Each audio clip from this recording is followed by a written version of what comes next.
Bonjour à toutes et à tous, c'est Stéphane pour la chaîne Foilier. Je vous remercie de me retrouver chez moi et donc chez vous. Et c'est aussi Safran. Il fait 38 degrés, j'exagère. Il doit faire 30 degrés. J'ai un bonnet, j'ai un chat, j'ai des poils. Il fait chaud. Mais heureusement, Fatima Benomar est là pour nous. Fatima Benomar, vous la connaissez probablement. C'est une militante féministe qui est assez connue depuis un moment. La personnalité assez médiatique parce que c'est quelqu'un qui a consacré sa vie littéralement à la cause des femmes. Elle est très très très engagée. Elle est présidente d'un collectif qui s'appelle Coude à Coude, je crois, elle me corrigera si je dis une bêtise, ou vous-même. Et elle a été invitée sur le plateau de BFM TV pour parler du monstre sacré du cinéma français, vraisemblablement, hein, Gérard Depardieu, celui qui représente la France à l'international et à l'étranger, comme dirait Emmanuel Macron. Bref, Gérard Depardieu, il y a à peine un mois, il y avait un procès pour agression sexuelle, on n'a toujours pas les résultats de l'enquête, mais Gérard Depardieu va jouer dans un film prochainement. Il va tourner avec Fanny Ardant. On a envie de dire que pendant tout le procès, il expliquait qu'il était absolument incapable de faire 3 pas sans son assistant personnel et donc il n'aurait jamais pu se trouver de son existence possible avec une femme en tête à tête. Et puis, en fait, finalement, il semblerait que ça aille, hein, puisqu'il peut tourner dans un film de Fanny Ardant, à moins que ce soit un film sur, je sais pas, la vie d'un psychiatre et qu'on ne le voit qu'allongé sur un sofa. Dans ce cas-là, sa défense, elle pourrait tenir, hein.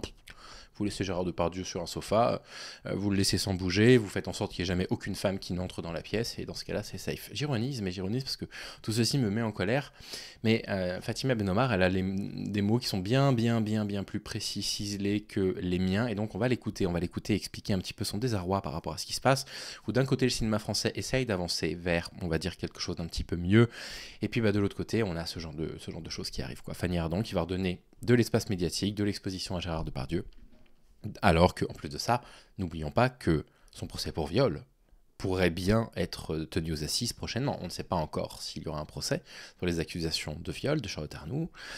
Bon, à suivre. Écoutez ce que dit Fatima Benomar. En fait, c'est surtout une démonstration d'impunité et d'essayer de défendre un peu une sorte de statu quo. C'est dommage parce qu'on est en train, l'Assemblée nationale a dédié une commission justement à la question des violences sexuelles et sexistes dans les tournages.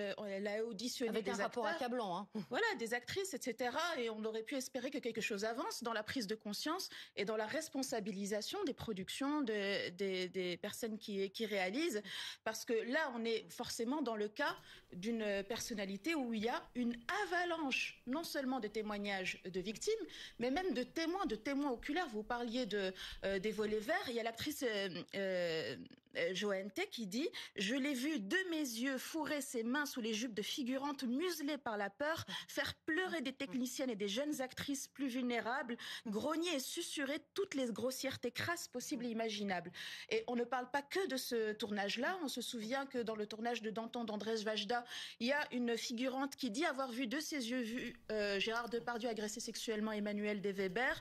On a les enquêtes journalistiques de Mediapart. Malgré tout. Voilà, on va vraiment arrêter là parce que ce petit résumé de Fatima est formidable. On va écouter la suite juste après, mais en fait la question de la journaliste ensuite malheureusement est à côté de la plaque.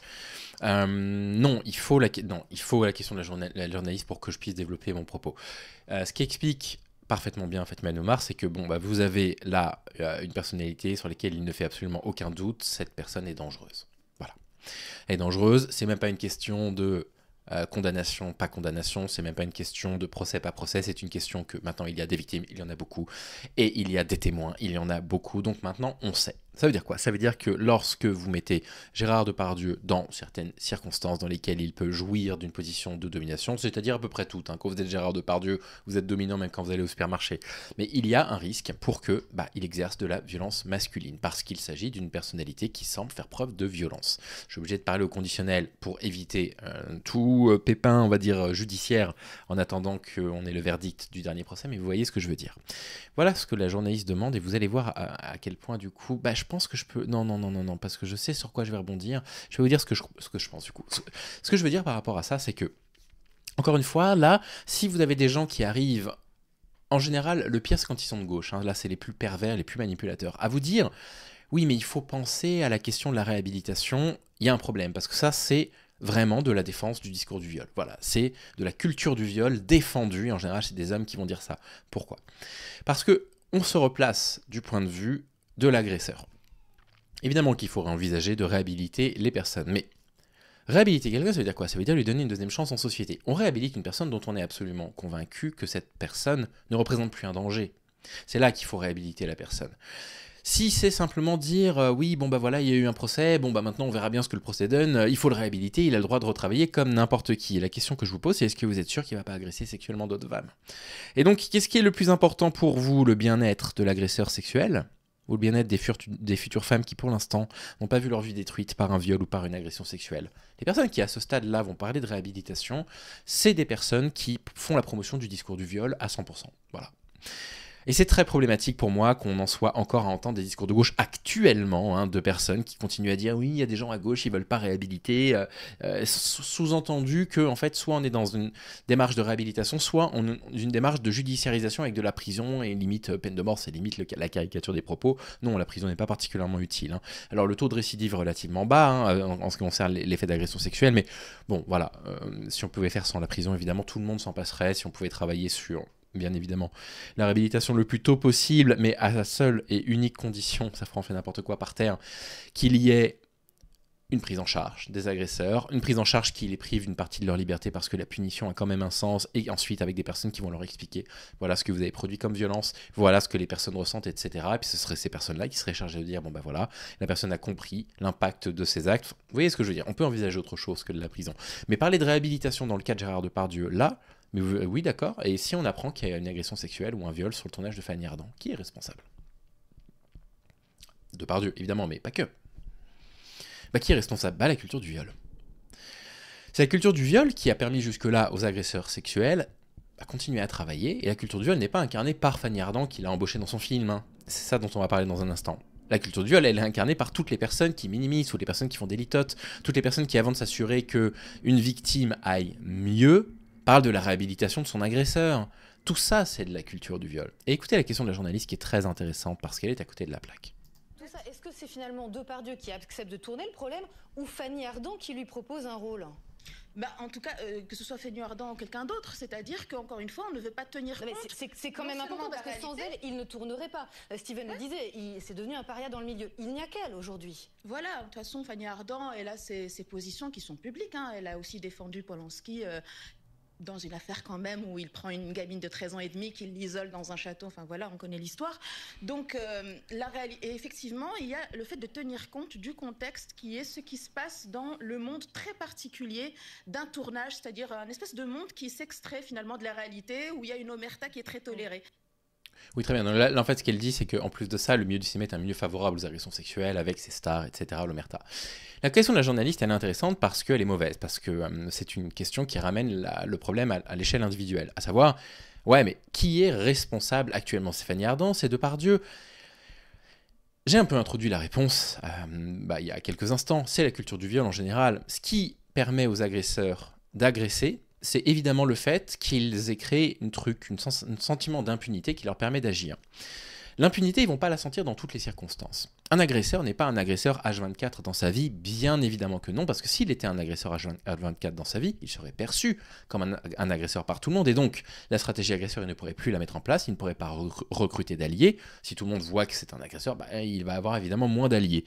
Il aurait du mal à isoler la victime et la faire passer pour une menteuse, pour une folle, etc. Tout ça serait quasiment impossible. La culture du viol, qui va développer toute une série de discours qui vont minimiser la gravité de ces faits-là, essayer de vous faire ressentir de l'empathie envers ce pauvre homme qui, vous comprenez, comme disait Stéphane Edouard hier, doit absolument se vidanger les couilles régulièrement, etc. La culture du viol et toutes les personnes qui vont transmettre la culture du viol, c'est-à-dire nous, vous, moi, sont responsables du fait qu'on en soit sur un plateau télé à se demander si c'est la faute de Fanny Ardant que Depardieu retravaille. Non, c'est la faute du coup d'une société qui est tellement construite autour des hommes et autour du fait que les hommes doivent pouvoir s'y déplacer et avoir les pratiques absolument libres qu'ils désirent, et les femmes doivent être des objets à leur disposition, qu'on en est encore à se demander s'il n'y a pas un problème à l'échelle individuelle, alors que là on a besoin des instances du cinéma français qui disent en fait, maintenant ça suffit les conneries, vous êtes un mec, vous avez été condamné pour violence sexuelle, vous tournez plus. Voilà, point barre. Si vous décidez de prendre un acteur qui a été condamné pour ça, vous n'avez pas de sous du CNC. Voilà. Pas un centime. Et il faudrait que les investisseurs privés fassent exactement la même chose. Vous voyez, là, on a besoin de réponses collectives, en fait. Évidemment que ça n'est pas normal que Fanny Ardant fasse jouer Gérard Depardieu. Évidemment que c'est le signe d'un ancien monde qui ne veut pas mourir, qui n'accepte pas que le monde évolue comme il est. Bien évidemment que Fanny Ardant est critiquable. Évidemment, il n'y a pas de problème. Et si sur les réseaux sociaux, je vois des gens s'en prendre à Fanny Ardant, ne soyez pas surpris que d'un côté, je comprenne un petit peu leurs propos, mais que de l'autre, je tempère. En disant, bon, voilà, Fanny Ardant, ok, elle aussi, elle a quand même vécu dans une génération où les agressions sexuelles étaient considérées comme des trucs, on va dire, complètement encore plus banalisés qu'aujourd'hui, si vous voyez ce que je veux dire. On parlait pas de main aux fesses, quoi, on parlait de taquinerie, enfin, quand vous voyez les James Bond des années 60, où vous voyez Sean Connery qui commet des agressions sexuelles, hein, qui met des mains aux fesses aux secrétaires et compagnie, Fanny Ardant, elle a été victime de ça. Hein. Faut pas l'oublier, hein, elle a été victime de la domination masculine, elle a quand même grandi avec, elle l'a intégré, elle en reproduit, certes. Le problème aujourd'hui, c'est pas Fanny Ardant. Le problème en société et de la violence dans le milieu du cinéma, c'est pas Fanny Ardant. C'est la culture du viol. Voilà, merci Fatima Bellemare pour son intervention, elle est vraiment remarquable, rien à rajouter. Et je voulais simplement rajouter ça par rapport à cette question de revenir à une problématique individuelle de la violence dans la société, dans le cinéma là en particulier, parce que moi ça ne me convient pas. Sur ce, je vous souhaite de prendre soin de vous, passer un très bon dimanche, et je vous dis à demain. Salut les amis.